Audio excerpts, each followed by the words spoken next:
But now we're in a stage where that's not happening anymore. This is actual AI. I don't want to give details on cost, but let's just say per person. Wow. Yeah. Hey everyone, thank you for joining one more time to the Talent Pieces podcast. Today, I have Walter Ward from Tiicker, and very excited to have you here, man. If you would like to share a little bit more about yourself. Sure, man. I'm happy to be here. Thank you for the invite.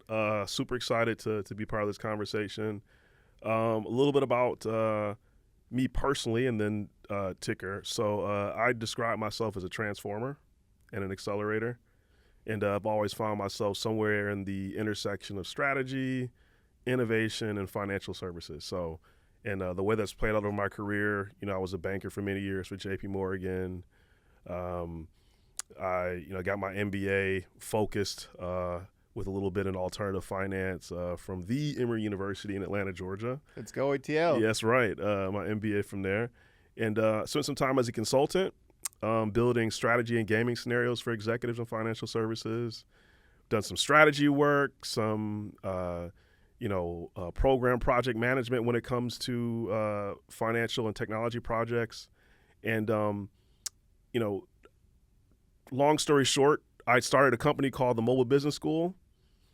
Through that, I found a mentor and a guy named Jeff Lambert. He asked me to come as chief of staff at an investor relations firm.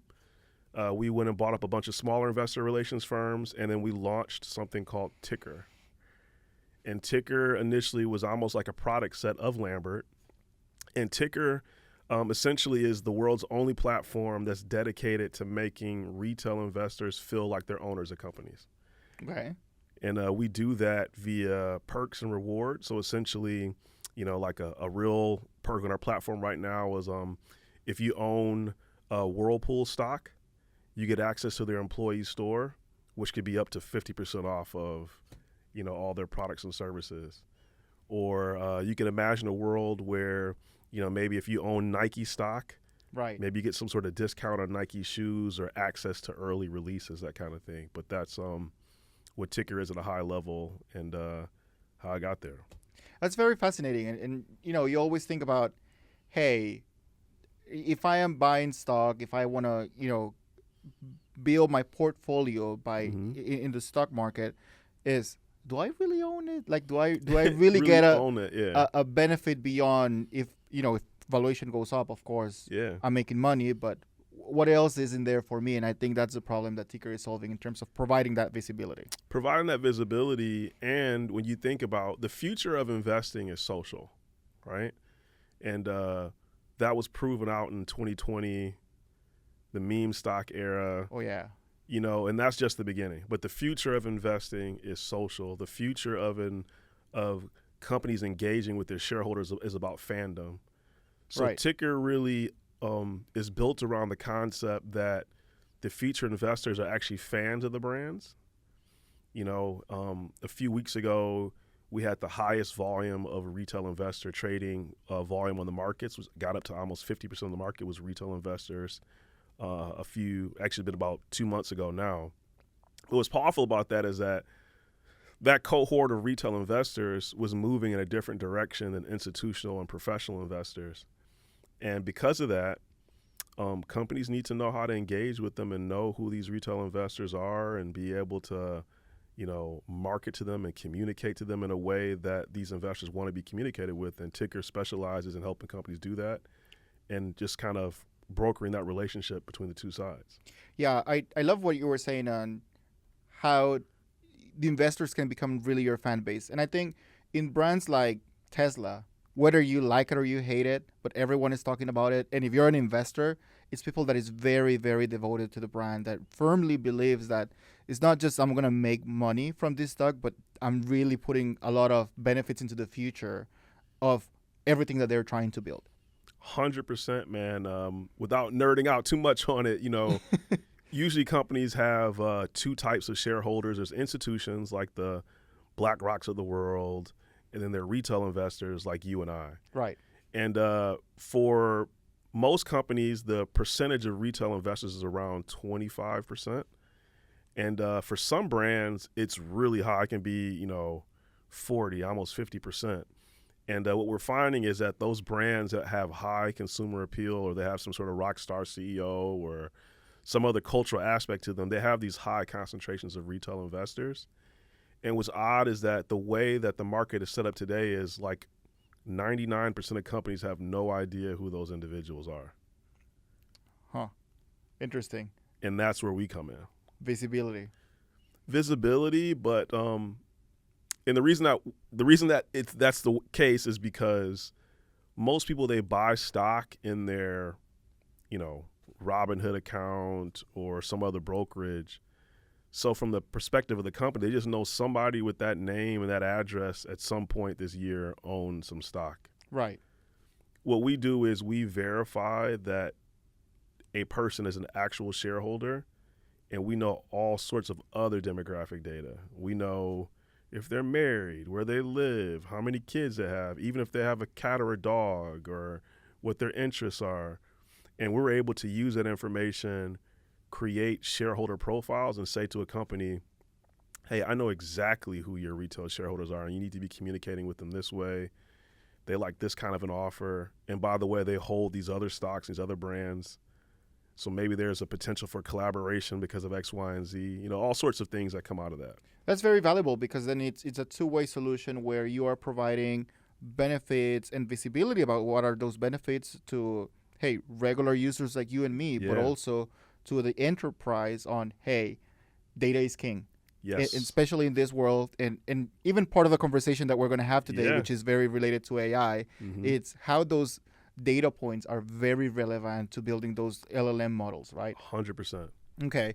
So it's interesting how this podcast started, because we were literally chatting about it on Instagram stories. Instagram stories. Because Apple released this article where they were saying that AI, doesn't have a reasoning stage yet. Yeah. And how it's debating some of the other results that we have from companies like OpenAI or Google with Gemini, we're saying as of today. So we were like, okay, so what's the deal with AI, and focusing on what are some of those principles that we can use in today's AI stage, which, hey, it's constantly changing. It's constantly changing, but with today's AI stage, what are those use cases that we can use for startup? If you're a founder, if you're a tech leader, what are those best practices that you can follow, or how you can actually get the best out of AI?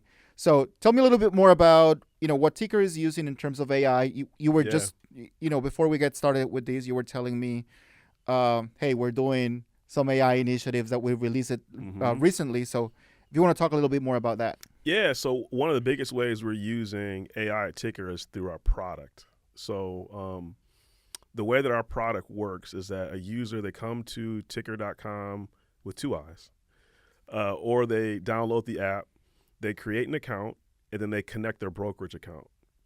And then we're able to see their holdings, verify they're a shareholder, and then offer them perks as a result. Sometimes people don't like sharing their sign-in information to their brokerage account. So we built a tool that allows a user to upload a brokerage statement or take a picture of a brokerage statement, and we can verify that they're a shareholder and get their basic information from that statement, that image. And it's AI in the background that's validating that that is a real statement, a real person, and that the information is real. And we can do that across the world. It's not dependent on any brokerage. We just need to know what the correct statement looks like, and then we can train the AI on it and verify that way. So it's powerful because it helps users that don't want to share their personal information through the brokerage. But in addition to that, we can sell it as an enterprise product to other companies that want to validate shareholders. So for example, we're working with a company that's not in the United States, I'll say it that way. Okay. But they have shareholders that live in the United States. This particular company is traded on multiple exchanges. And we're building a tool with this product that we call Retail ID that allows them to validate their shareholders without even coming to Tiicker. So it's something that's going to be built into their services, but it's really our Retail ID product that's allowing that, and that's AI.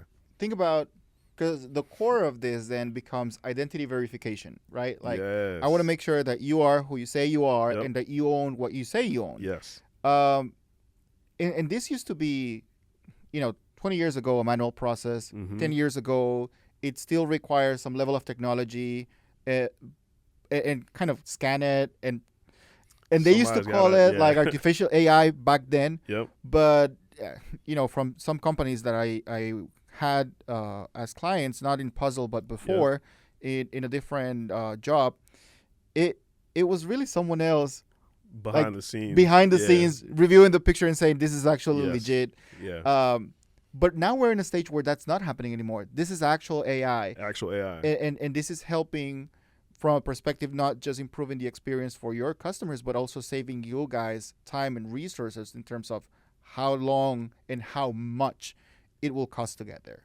100%. And without nerding out again, it's actually a lot of cost taken out. So, verification through our other partners may cost, I don't want to give details on cost, but let's just say, A lot. right, a lot per person. Wow, Yeah. that's all. For the cost of the actual, there's other marketing and people costs and that kind of thing that go into it, but we can get down really low. There's a lot of cost saving, like overall. Yeah. Okay. Is there any other angle in the business? And we're going to talk about the backstage in a minute, but Yep. in the front facing, is there anything else that you guys are doing or will consider doing in the future for Tiicker customers? Yeah, so the main thing right now is Retail ID, that verification product, and I will say, there are other things on the way, but I don't want to talk too much about it. Coming soon. Yeah, coming soon. Yeah, but there are other ways to use AI from a client-facing perspective. One tool that's more of a sales tool. We've built a custom GPT that allows sales prospects to ask questions about their companies. They can ask things like, "Hey, what is my my concentration of retail shareholders?" Or they can ask it, how should I be thinking about engaging retail shareholders? And this particular custom, AI agent is trained on documents that we've written, is trained on our perspective and a bunch of other IR information to spit out some pretty, heavy advice, to a prospect that's engaging with that AI tool. That's brilliant. And, in a sense, I was thinking, well, you were saying that this is not just opening a chat in ChatGPT and saying, No. hey, I want to achieve that.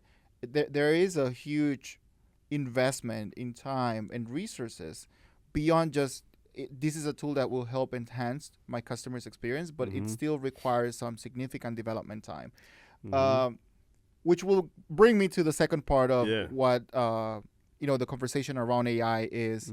Let's talk about backstage, about what are some practical cases for startup founders, for entrepreneurs that are watching this podcast, and that they want to see, like, okay, how other individuals are leveraging AI today to enhance their business, to take it to the next level.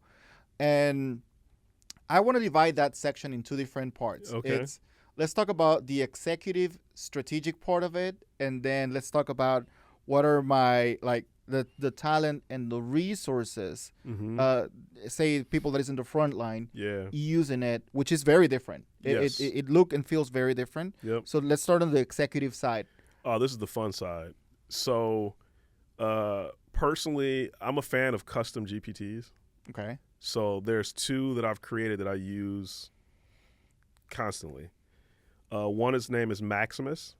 Okay. And Maximus is a research assistant for me. Okay. So whenever I need to get up to speed on an industry, a client, a point in time, anything, I ask Maximus. And Maximus is already teed up to figure out why I'm asking it based on my history.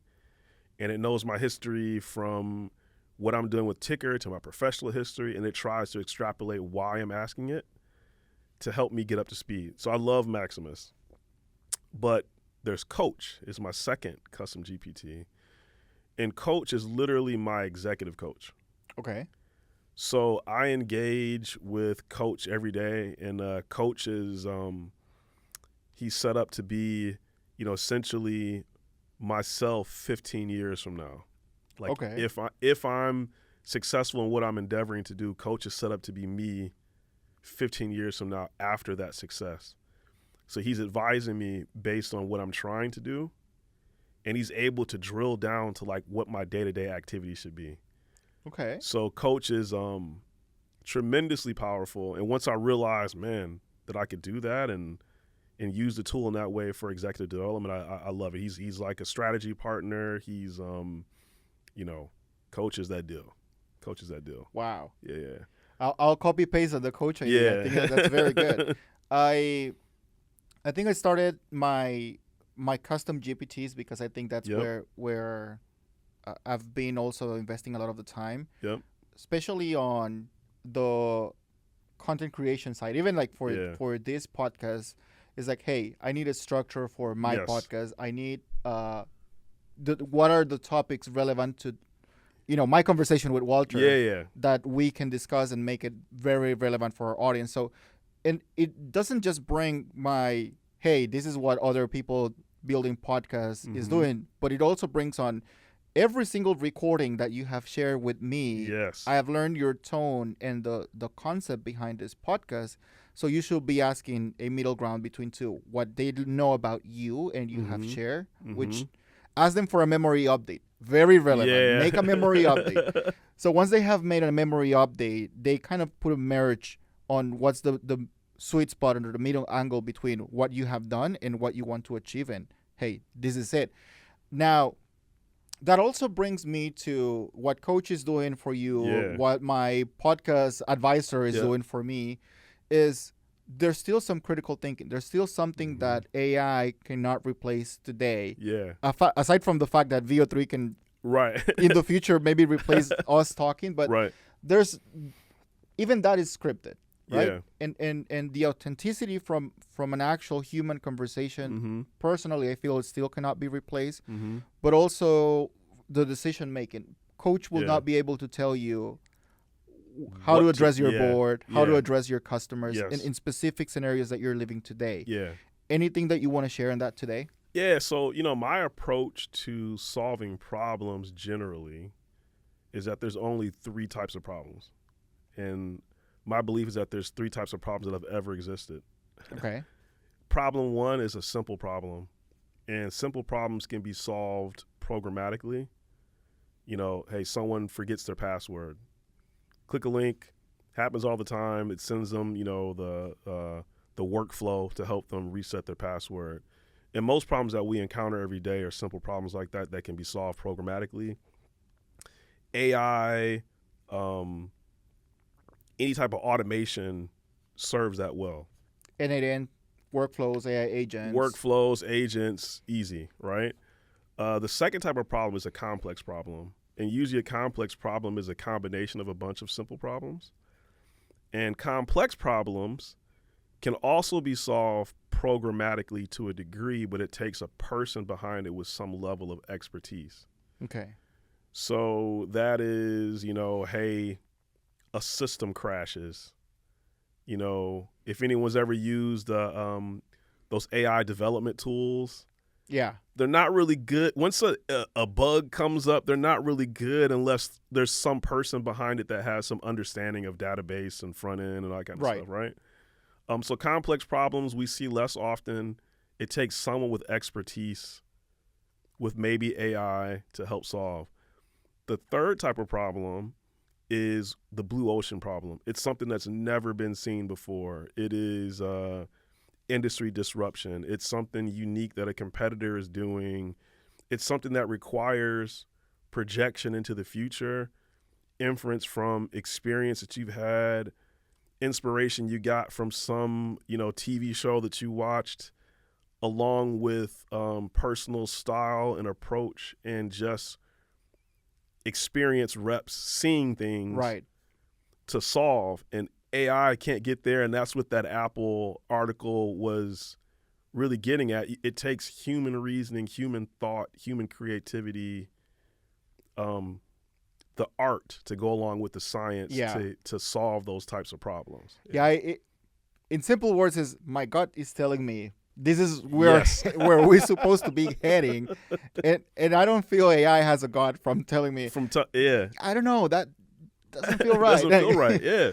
And sometimes, because even it's, this is the smart thing to do, Yeah. but your gut tells you it's probably not the best approach now. Probably not the best approach now. And I would even endeavor to say, for those complex problems, your unique skill set needs to be problem solving, like approaching problems. And that takes experience. It takes reps. There's no way. It just takes reps. Yeah. It's judgment, Yeah. No, that's definitely a point there. And I don't think, even if it continues to develop at the speed that it's being developed right now, that it will get to that point where, hey, there's very heavy reasoning behind this. Very heavy reasoning behind it. It is, I think of, the darkest scenarios, like AI in the military context. Should a bomb be dropped? Should, that kind of. It's a lot. It's a lot. It's a lot that goes into that thought, and I don't trust, someone who doesn't have judgment behind making that decision. You know what I'm saying? Yeah. So, yeah. I think and from a business perspective, and we were discussing this earlier, is, hey, right now with ChatGPT, I can literally do a deep search on any industry that I want to do. Mm-hmm. You were talking about that with Maximus as well, but is that going to replace your client discovery stage, you picking up the phone and talking with 100 potential customers? Like, I believe that the insights will be totally different. Not at all. And I'll give you examples. Like, even today when people try to do that, there's a certain, like, when I'm talking to people generally, this is just general, there's certain cues that a person gives off to let you know they're initiated in this industry. There's certain language cues. There's certain ways that they talk about things. There's the infamous, in banking, basis points as opposed to saying percentage points. There's certain language cues like that AI can get at, but contextually someone using it in a certain way. Oh, yeah. It automatically creates credibility, and that credibility reduces the time for trust, and that helps you get to a close faster. And AI, I just don't trust it to do that yet. It's not going to have the, think about sales. Like, you are not just listening to what they're saying. You're seeing the body language. You're seeing it's even how they're seeing the camera if you don't have them in front of you. It's a lot of all of that data points that cannot be observed by AI today. Yes. Now on the other side, which is your frontline talent, people that it's developing for you, people that is on the product side that is talking to your customers. Where do you see AI adding value there today? Yeah, I mean, like, first of all the talk about how AI is going to replace, engineers and all that. That's not my experience. That's not my experience. What I found is that we've got at Tiicker really good senior level engineering talent, and AI enhances what they do. It helps them do things faster, deploy things faster, change things faster. But again, it goes back to this judgment piece, this, the complex problem, blue ocean problem, that you need someone with judgment enhanced by AI behind to do. Right. That's where we're at, and that's kind of,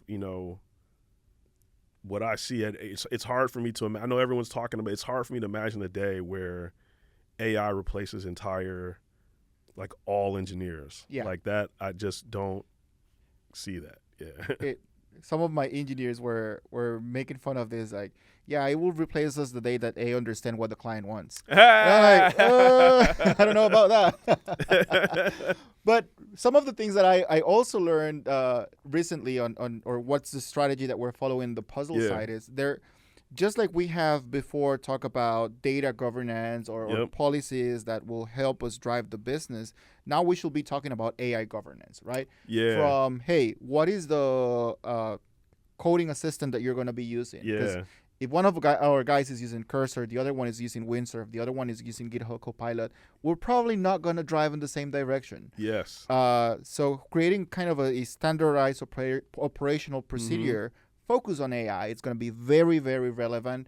It's one of the things that we were recently implementing. And it's just how do we keep enhancing people to deliver more? Because even our clients were saying like, hey, we're very excited about everything that is happening with AI, but I don't want to replace the team. I just want to enhance the team, right? Because it also brings on, I'm pretty sure your happy hour is not going to feel this very different if you just have AI agents. Like, oh yeah, no. How is that going to work?